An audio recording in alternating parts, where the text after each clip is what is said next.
for this Sunday. For a missionary does not come to be served, but to be served, and not to impress his own culture, but is to take on the culture of those whom he does serve. And each mission activity is different because we are dealing with different people, and the way that we raise funds is very different.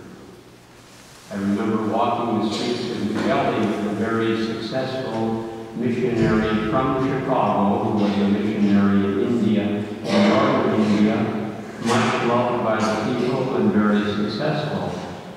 And as he was walking with me, he said, you know, we're supposed to go back to our hometown, our home territory, back to the United States about every 5 years.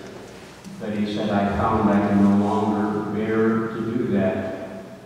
Because as I moved from the poverty of northern India, and I've been accustomed to working with these people and living at these people, to go to Chicago becomes a complete shock to see the luxury, the comparative wealth, things all over that no one really needs, and here people do not have what they need.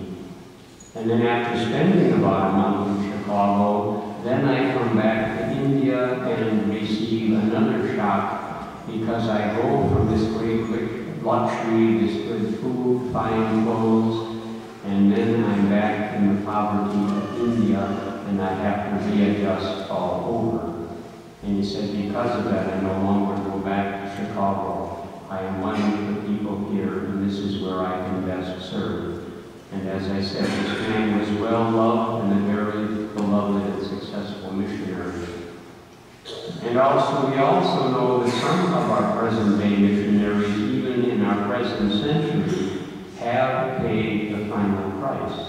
Central America, Africa, other places, missionaries have been killed. Sisters of the Precious Blood, the White Fathers, the Jesuits, have actually been killed because they tried to carry on missionary activity, which was not liked by certain elements in their society. And this is what a missionary is called to do. And we ask, how can we help? It's interesting that the two patrons in the Catholic Church, the patrons of missionaries, one is a Jesuit, Francis Xavier, who, as we know, traveled to India, went to Japan, and died finally in China. And he had to adapt to many different cultures in many different ways to be a successful missionary.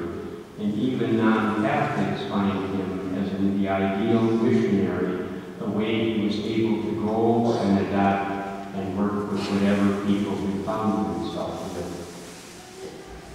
The other one, though, is one who never left France.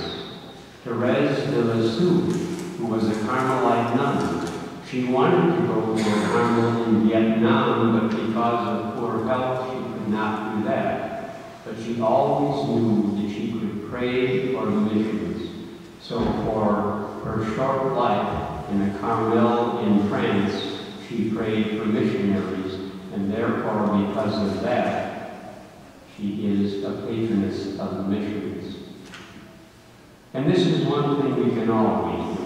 Whether we are rich or poor, we can always pray, one with the church for the missions. We can pray one with Therese for the missionaries, for their health, for their success, and for their joy in their work.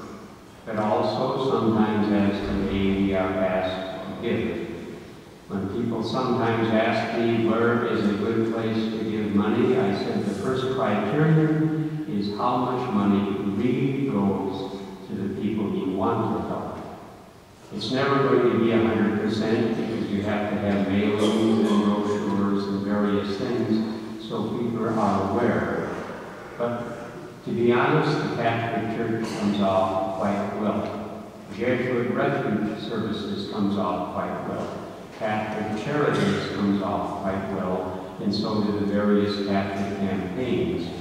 One of the reasons is much of the staff is already in place, and there's not an additional salary really, and a lot of people do generously work as volunteers. My personal experience was that I was in the Indian missions in South Dakota for 11 years and worked there teaching in the school, which was quite a good school. But I saw also how the missionary funding was developed. As I say, first of all, a lot of the structure was already in place. There was one full-time salaried employee, and that's necessary because you have to have someone who can be in constant contact with things, not just a kind of side job.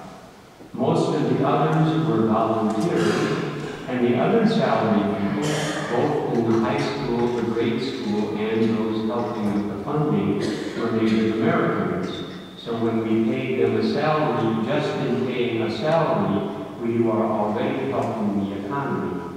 And when I was in the missions in South Dakota, they said that Shannon County was the poorest, at least one of the poorest counties in the entire United States.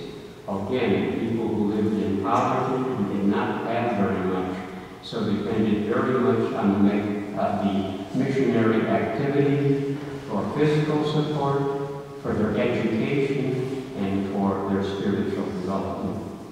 So as I say, whatever you can give today, I think you can give with confidence to the Catholic Church, because a large percentage does go exactly to the people that you're trying to help, and not to some high salary official. But as I started, you can always pray. You can always pray for the missionaries, especially those who are in very difficult situations and may soon enough receive martyrdom.